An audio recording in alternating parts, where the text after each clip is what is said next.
Hello and welcome YouTube. This is TSR Emperor Dion and Emperor of the 409th. Today, I have a very special battle for you. Today, an old friend of mine decided to pop back up on the game. He's a former member of the 409th Legion. He's a former clanmate. He's one of the last good 409th players too that happens to still come around every once in a while. He was formerly known as 409th Dutch. Today he's known as Big Calf Dutch. Dutch is a very skilled player. Okay, if I have to reference back to my skill rating that I give for players of this game, so there's noob, incompetent, competent, elite, high elite, master, and legendary. On that scale, I would say Dutch is easily what I would call a master level player. So what that means is, you see his formations coming up here right here. It's very well organized. He's very stable. He has a plan. He's probably looked at my army and knows that exactly what he's going to do. So Dutch is very much a master level player, okay? So he went with Prussia here. He went with the standard Prussia build. He's going to try and play defensively and kite me because he knows that based upon my army, I have enough cavalry, I have enough old guards, and I have a pretty good setup to really outflank and push and really screw him up if he doesn't play very defensively. So that's what he's going to do. He's got his army well organized and ordered. He's going to come to the center of the map. And he's going to face off against me and wait for me to make my move. But yeah, Dutch is certainly not someone to be taken lightly. I brought a serious build. I've got my standard 6 cavalry. I've got definitely 2 old guards in the army. And I've actually even gone the extra step to bring a guard seaman too. So I'm definitely taking Dutch seriously here because he is more than likely going to beat me, even though he hasn't played in a little bit. So I'm going to start off here. I'm not going to go push him right away. I'm starting off with putting my 6th Regiment of Light Infantry up on this flank to kind of form a defensive screen. He already kind of marched his Prussian Fusiliers in to probe it. He's doing that. He came at it from the side, so I'm not going to be able to get good shots on him, but he got a full volley on me. I'm going to push a militia there to try and challenge him. You see he responded right away. He moved the Prussian Fusiliers back, and he also had his other Prussian Fusiliers able to get some shots on my cavalry that I sent after his lights that he pushed back. Not only did he do that, but he pushed the light infantry in front. You see the smoothness at which he did that, okay? Again, he's a master level player. He responded very smooth. That was a very smooth move he did there.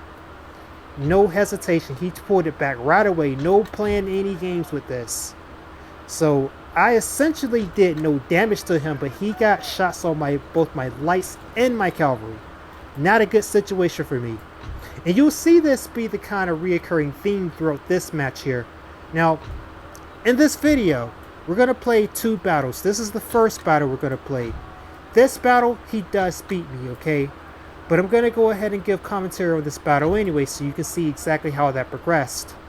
So, to explain to you my overall plan though, since I've explained more or less what Dutch is seeking to do here, my overall plan is that I know I have to be aggressive, but I cannot just come at Dutch straight away because that's what he expects. And he's set up to do that. He's set up to counter that right away. No, instead, what I've got to do if I'm going to beat him is I've actually got to skirmish with him a bit. I've got to skirmish, I got to maneuver, I got to move units, I got to shift fast and fake attacks on this side, then I got to move here and try to push here. I got to probe him. I'm basically going to have to probe him. And in the process of doing that, I can find little opportunities and little micro mistakes that he could possibly make. Because the thing is, when a player is above a certain level of skill, you're going to have to do things like this. You're going to have to find little micro mistakes that they make. If you probe around and skirmish with them, you can find these mistakes. Because for the most part, Dutch isn't going to make big mistakes. This is not something that a good player is going to do. He's not going to make major micro mistakes. He's going to be very airtight. You see what he's doing here.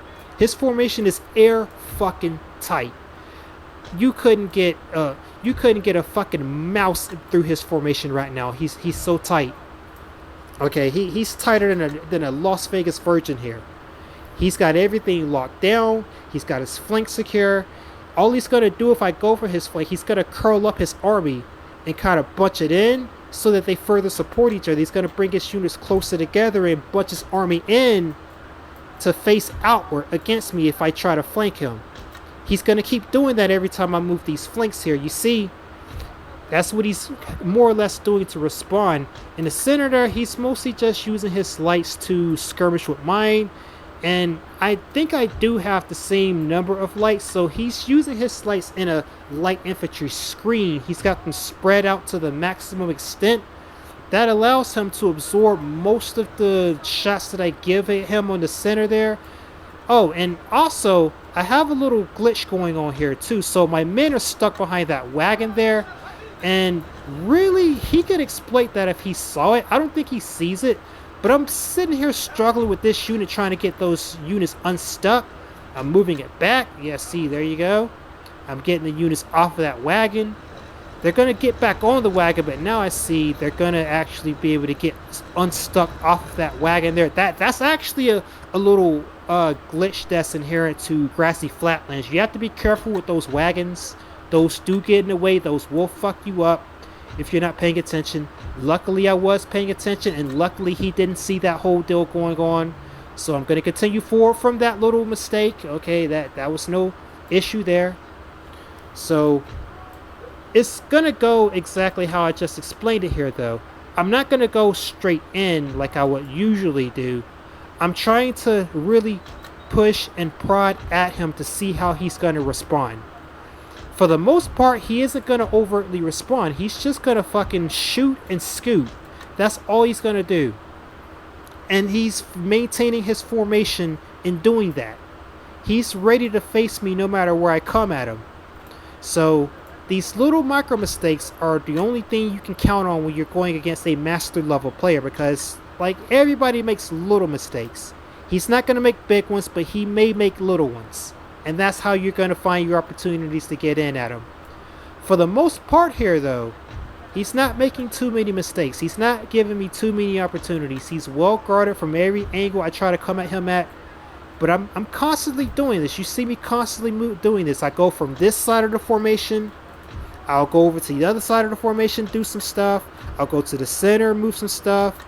You have to keep doing that over and over and over just to test him, just to see what he's going to do. Because that's your only chance, is if he makes a little micro mistake for you to go in on him. But he has been very, very calm in maintaining his formation. He can react, he can respond to me no matter what I do here. He's got a nice little interior line going here. So if I come at him from one side, all he's going to do is he's going to start shifting units from one side over to the other side. And he can do that because his units will get to that other side faster than I can shift my units to get over there. This is why I'm also being careful about just attacking him just straight up. Because I know this. I know this. He can shift units over far faster than I can shift units over. So what I would like to ideally do is this side over here that you see me moving right here. This is the side I really want to push him on. But the only way I'm going to be able to do that is if I cause some sort of a distraction that's going to force him to bring units away from this site. Because you see he's actually got most of his units stacked on this site. He knows I want to attack on this site too. He knows it. That's why he's got his units stacked. So he isn't going to get his units away from this site because he knows this. He knows which side I want to come from. So ultimately that's going to force me to abandon what I was starting to do there. And I'm going to go back over to this side, see if I can do something over here. This is what you got to do. You got to keep moving side to side. Move units. If you can't move it on the side you want to, you got to go to another side. So I'm doing a little something here. I'm going to try to press the center here. I got his light infantry to kind of shoot off center, which is going to give me an opportunity to get a full volley on his light there in the center. I'm going to try to take that initiative there. I'm going to move some cavalry around to try to do something, move them into a better position to support another side if I want to go and press something there. So you see the smoke starting to come up there in the center. There's firefighting starting to happen there. He's moving up his line to try and get a shot off at my lights. I'm going to move my stuff up too to try and counteract that. As this continues to develop, this fight here in the center is starting to develop here. He got a shot off with his light infantry right there in the center. I'm going to move my cavalry up there to try and get a charge off right after that volley. Hopefully try to squeeze in a cavalry charge there. But he's got his units not very far off from this in the first place. So he is going to move his lines in to be able to get some shots off, which he does. I still managed to get in there on his light infantry, but he did get some shots off before I got there. Because of how organized his army just was from the start. So I'm starting to send my lines in to try and get some shots off against his lines that fired. I am getting some shots in, but as this develops, he's moving in more and more units. He moved his cavalry in, he moved his lancers in to get a full charge off on right there in the center. That's gonna do some really bad damage to me right there. I think he took out a light or a militia or something. Actually, he took out a militia. So he's gonna immediately hit that and then scoot over to my 6th regiment there, which is honestly very bad for me. I'm starting to panic. I have to move and try and do something on the flank there where I want to attack while he's doing this, because that's the only opportunity where his micro is a little bit, divided. I'm going to get the Chasseurs of Cheval there on his Lancer and finally mop up that Lancer that wreaked havoc there in the center. I got that taken care of, and while that happened, I also managed to get my cavalry and my lines up. I barely got a shot off with the line against his light there. That was very good. I managed to get a little opportunity to do some damage there because of what he was doing in the center there for a little bit.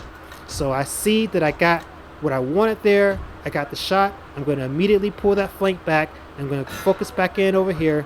He is getting a little bit of an upper hand here in the center. He routed one of my voltigeurs there. That unit's not going to come back for routing. That's not a huge loss, but it's certainly something I could afford not to happen. Okay, we're doing little movements here against each other. We're doing these little trading of blows here where I'm taking some in, he's taking some in, but you'll see here, he has the slight advantage here. He's doing slightly more damage here overall than I'm managing to do to him. It's what this is coming to. And I realized this probably by this point too. It's going to be a closer game if this keeps up. But we are trading blows and he's generally getting the better end of those trades. Is what this is coming to as this keeps developing. You see here, I finally abandoned that attack there in the center. That's not going anywhere. I'm going to try to do something over here now because I see he seems to want to retreat on that flank there where he's moving back the 2 lines. So I'm gonna press him there. Really, that's a trap that he's setting up. What he's really doing, he's pulling back on that flank to try to lure me in because he knows I'm coming in on him like that. And I also made a micro mistake where I lost the cavalry there on my flank. That is not good news. I lost the cavalry without doing significant damage there. That is a very bad blow for me. But I'm still in the game here. So I'm going to push up. After that, I'm going to try and see if I can push an attack here. And you see, I actually did some damage there here on the center here. I routed 2 of his units. 2 of his units are running away. I managed to do some damage to him there. So I'm going to keep pushing up on this side while that attack on the other side is developing. I'm going to start to try to shift some units in over here to support this side a little bit more. He ran away from that side once again. Okay. Again, this is what Dutch is trying to do here. He's shooting and scooting. He's going to shoot and scoot every single time. Because you see, we started off in the center of the map. Now we're all the way coming towards the fucking corner here. All he's doing is shooting and scooting. And generally, he's getting more shots off on me than I'm getting off on him. Which is going to lead inevitably to a victory if I don't do something radically here soon. So I'm going to continue to push here. I'm going to continue to push here. That's the only thing really I can do as I lose more and more units, and I'm not able to really keep the same pressure on him as I could have before. I'm going to try to develop something here, like my army's a little bit disconnected. So I'm going to try to move some units in to get the army reconnected as I move in on him more and press him more into the corner. He's shooting and scooting with his light infantry over there. I'm going to try and catch him, try and catch up to those light infantry and at least get some return fire, because getting some return fire is better than nothing. He's going to see that and immediately continue to pull back. You know, like I said, he's shooting and he's scooting. Okay, so this is how this is going to keep going. You know, a lot of people really hate when players do this, when they just shoot and scoot constantly. But, you know, this is what you have to do as Prussia against France, really. Because Prussia does not have the means to equally challenge France offensively. They just don't. So, while shooting and scooting is it's kind of a scumbag tactic, a lot of people don't like it. That is objectively what he has to do here. You know, so I won't really fault him for doing and playing like this. So I am managing to do a little bit of damage here, and that I am doing a little bit of damage here on this left side here. I'm going to continue pushing in, but he's going to continue running away. Now, I mentioned earlier that he was setting up a trap and doing this, though. So you see, I want to point your attention now to behind his army. You see, he's developing some units there behind his right flank where he was retreating at. He's developing some units here. What's going to happen is I'm going to keep pushing over there, and then soon enough, he's going to start to unleash all those back units in on me, and it's going to get me into a situation where I'm outnumbered. That's the trap that he's setting. And I don't quite see this until it happens, but that's what he's doing. I'm just letting you know right ahead of time. That's what's going to end up happening. Now, as you can see, like, you know, Dutch has really put in a significant fight in against me here, okay? He has developed this battle to where he has been able to shoot me enough. He's been able to shoot me more than I've been able to shoot him, definitely, because of this hit and run stuff he's doing. He started off in the middle of the map, and now he's retreated all the way back here just as a natural consequence of the tactics he's doing here. So here we go. I'm starting to develop more of an attack here on his flank. He's actually trying to push a line unit there on the flank to try and shoot my cavalry. He was being a little bit slick there. He tried to push there and shoot my cavalry. He did shoot my cavalry. He very much did shoot my cavalry. But I managed to shoot him back. And then I'm going to immediately push that cavalry in. And I'm going to actually catch his line here. You see contact right there. I actually caught his line slightly out of square. That did some damage, but I don't think it's going to do the damage that I needed it to do ultimately. So I'm going to pull back after that.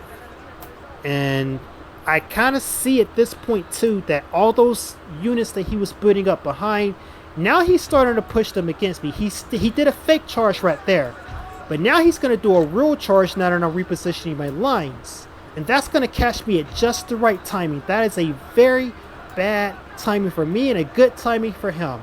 I'm going to barely catch square formation right there. I barely got my units into square because he pushed that attack just at the right time. He's going to also push another lancer right there. He's going to catch my light infantry completely unsupported. Meanwhile, this attack he did over here on the flank, you know, he caught me at the right time, but I did square and I did a counterattack which routed his lancer. But at the same time, he did take out both of my light infantry supporting those lines. And so I'm basically in a situation now where I'm outnumbered. He's pushing all those units that he built up in the rear there forward.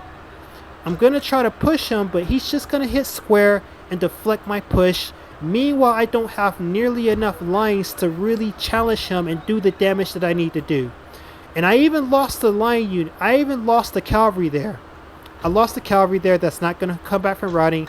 That was a significant blow to me, okay? He did a phenomenal job goading me into that attack, getting me in a situation where I'm outnumbered. I lost the cavalry on the counterattack, and now I am just basically in a bad situation to where I am further behind on the amount of casualties I need to be inflicting on him. It's not entirely GG now, but it's basically GG, okay? I'm going to need to do something quite phenomenal here to turn this around. I did manage to pull off a somewhat successful attack there on my attacking flank. All he's going to do is start to shift his units back in over here. You see he's moving a line back in. His line's going to actually shoot my cavalry that's dug into his rear there. And that's just going to end up as one more of my cavalry dead, and further seal the deal on him winning this match. You see he shot my cavalry there, full volley. I am getting some shots in on him too, but it's not going to be enough because, you know, he spent the whole match doing more damage to me than I've been able to do to him. I am going to be able to route that Lancer unit that he counterattacked with right there in the center, but again, he shot my cavalry. He got rid of another one of my cavalry units. I've got literally only 3 cavalry units left here, and not nearly enough lines to really hammer him the way I need to hammer him. And he is also going to be able to route the remainder of my cavalry here in a second here too. But to see here, he's been able to keep his army healthy enough and shoot return fire at me enough to where it's caused noticeable damage to my army here. I don't have nearly enough lines to really put the pressure on him the way I need to anymore. So I could basically call it GG here from this point on. All he's gonna do now that my cavalry significantly weakened, my structure, my formation is kind of out of whack. He's still got plenty of cavalry to force squares and to put me into squares, so his lines continue hammering away. Yeah, it's basically GG right here. I think I missed square formation with both of those units right there. That is definitely not something I could afford at this stage. Yep, GG. GG. It's basically GG from here on. Let's see here. I think I'm going to skip significant part of this going forward. Yes, GG. He's pushing cavalry right there in the center too. He caught another unit out of square formation right there in the center. That unit's also going to route. Yep, there it goes.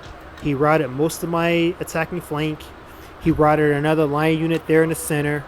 You see the balance of power is shifting heavily against me now. He's also trying to make a move there against my general. I don't think he's going to get my general, but he's dug into me significantly now because I missed that square. Yeah, you see the balance of power. I skipped forward here. It's GG. Dutch was able to win this by gradually whittling me down over time. You see the results here.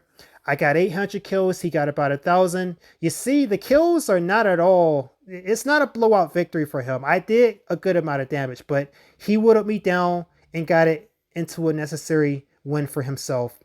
So there, that was the first battle. Now we're going to move on to the second battle.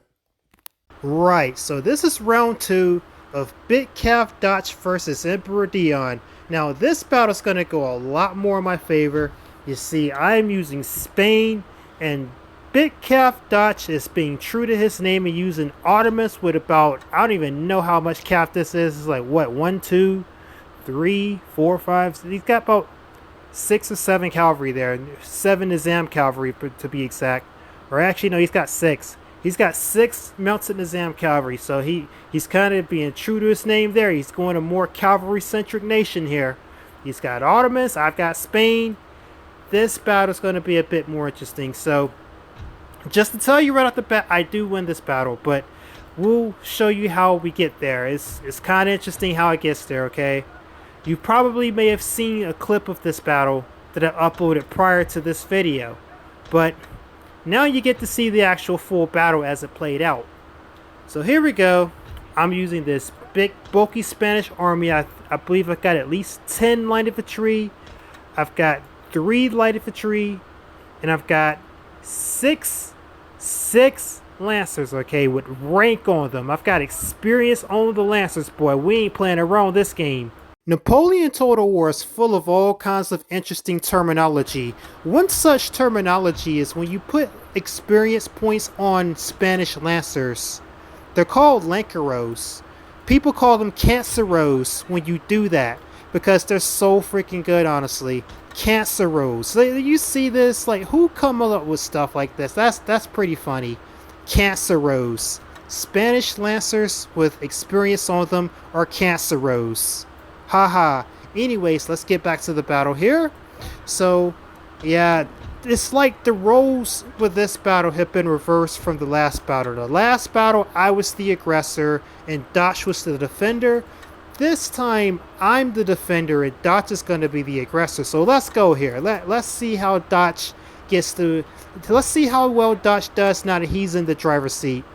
So he's starting to kind of develop here on my right side here. I see he's committing to some sort of action here on my right side. So I'm starting to shift units over and starting to respond. You see he pushed his light infantry up against mine on the side there. So he's most definitely going to decide to commit there now. He's moving in with two of his Nizams, as he's also got some Bashi swordsmen coming up to try and I guess he's going to use that as a meat shield here in a second here. And the fight is going to seem to be starting here on my right side. Oh, there he goes. There he goes. He's sending his Bashis up. The swordsmen are out there. He's moving up. He's going to try to get my light infantry with those swordsmen. Those Bashi swordsmen are actually really good against light infantry. I'm going to have none of that, okay? I'm moving my light infantry back. I'm going to try to move him back, see if he'll pull him back. No, he's not pulling him back. He's going to keep trying to push him in there. So I'm going to see if I can get my line infantry to shoot at her to maybe do some damage. I'm going to have to move my Canceros up there to try and route the unit because he's kind of gotten a little bit close in there for my comfort. So I'm getting the Canceros in there to help route the unit, try to get it off. Let's see. I'm eventually going to make him run that unit back because he didn't send anything behind it. Fortunately, I think he would have really messed me up if he would have did that. I guess he was just more so surprised that he got that far with that unit, honestly.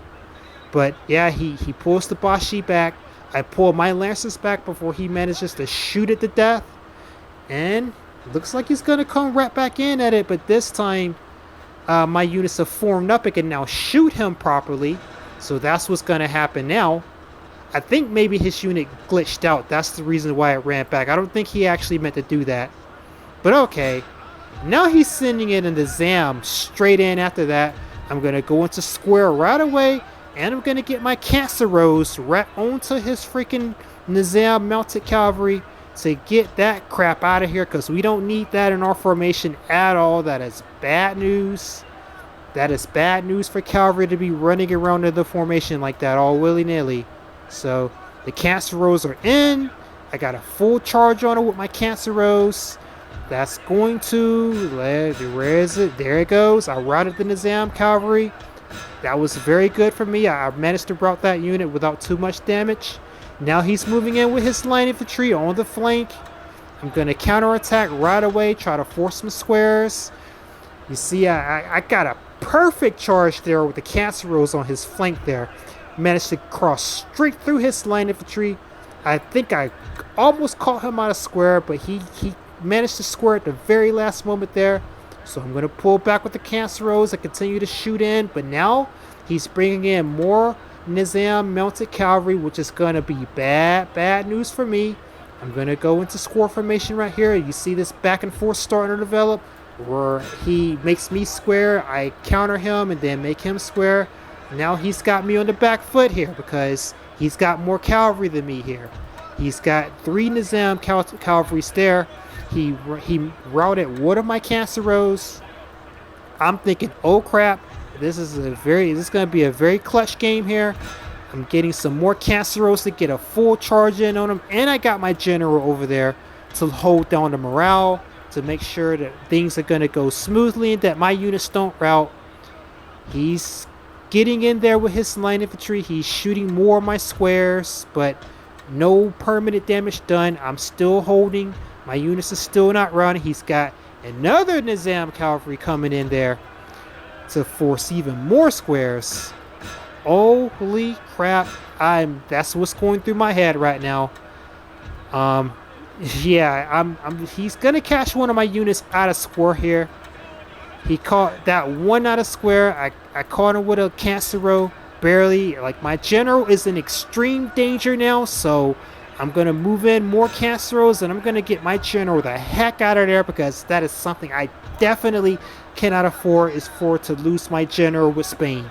If I lose my general, that's GG. He managed to rout one of my line units out of square formation there, but I'm still barely holding on with the Walloon Guard on the extreme flank. I'm going to try to force a square there. He went into square, so my Walloon is safe for the moment, and I see him marching his general up there to lock down his own morale. That's going to give me a clutch opportunity to get in on his general. Holy crap, there you go right there. I got his general. That was a very, very clutch move I did there. I barely got his general. That was a lucky move, but that's GG. That's GG right there. Because I got his general, now his morale is very, very much in question. He's not going to be able to hold his units well enough to actually force the attack the way he was doing previously there. So it's an inevitability now. You see units now are starting to rout under dubious situations, like his Nizam cavalry there routed. His one of his line units there in the center there routed, even though it could have kept going. His units are going to now rout like this. His units are going to be very much in dubious situations where they're going to be routing, even though they can continue to fight. See there, I'm going to route this line unit here on the flank with my Walloon Guard. Got rid of that. So yeah, now you see the battle is very, very much in my favor now, because his units are routing. I've managed to force some units out of the game, and he no longer has really a good way for him to push any kind of attack. Now that means I'm actually the one that's going to be going on the aggressive. I'm going to go aggressive now, since I see that I have the advantage in units, and he's no longer going to be pushing any attacks here.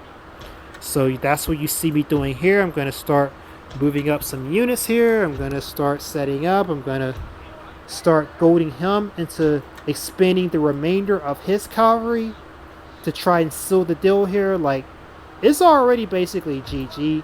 There is a potential way that he could win, but I'm not going to give him that opportunity. You see me shooting here against his Bashis. He sent his Bashis there. It's not going to do anything, because he no longer has the necessary morale to really make those units connect with my light infantry. So this is just going to be a straightforward, just me just shooting at him, goading him, decreasing the morale of his units, and getting them to rout. That's all I got to do. It's GG. I don't really have much to say about it going forward here. It's going to play out just like what I just told you. I connected with that Bashi with a Cancero. I went straight for his line. I'm going to force the line into a square. I'm going to get some shots off with my lines against his square line infantry. I mean, it's just a straightforward deal here. He's going to respond with his Nizam mounted cavalry. He's going to try to go straight for my light infantry that I've got right here in the center unsupported, but because I know his morale is bad, I know he's not necessarily going to be able to connect with it, and he knows that too, so he switches his direction and goes straight for the line infantry, which I respond by squaring and locking that unit down. My light infantry are going to continue to pop off at his cavalry. That's going to be enough to decrease his morale and cause that cavalry to rout. Very, very good. Nicely done by me. I haven't taken any significant damage with my line or lights, and he's lost another cavalry unit. That's going to further seal the deal and make this an inevitable victory for me. And that's basically it. There's almost no chance of him winning here. There's almost no chance. GG. G double P. Okay, yeah, there it goes. He quit. He knows he's gonna lose. See the score here. The score is actually not that bad. He got 400 kills. I got 500, which, I have the bigger army, so me having 500 kills kind of shows that, yeah, I kind of outplayed him a bit. And that is GG. There was some very good games. Nice to play Big Cav Dodge again and see him in tip top shape, just like he used to be. And this has been Emperor Dion bringing you this presentation. I'll see you guys later, and peace.